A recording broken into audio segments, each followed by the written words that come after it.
అందరికీ నమస్కారం. నా పేరు పివిఎన్ఎస్ రోహిత్. నాకు చాలా చాలా చాలా సంతోషంగా ఉంది. ఎందుకంటే 71st national awards, the most prestigious awards in the entire country, which is been given by the government of India, none other than the government of India. I'm extremely grateful because నాకు ప్రేమిస్తున్న అన్న సాంగ్కి best playback singer కేటగిరీలో నాకు award వచ్చింది.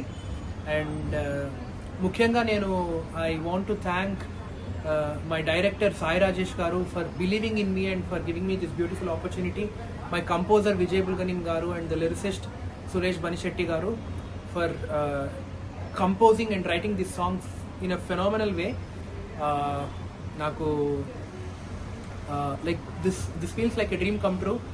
చిన్నప్పటి నుంచి నాకు ఉండింది, లైక్ చిన్న ఇంట్యూషన్ ఉండింది అనమాట.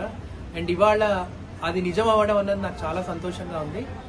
అండ్ ఇది నాకు చాలా పెద్ద రెస్పాన్సిబిలిటీగా నేను ఫీల్ అవుతున్నాను. And what ever I do musically from now on, I will be extra cautious and I will try to give my 100%. Thank you.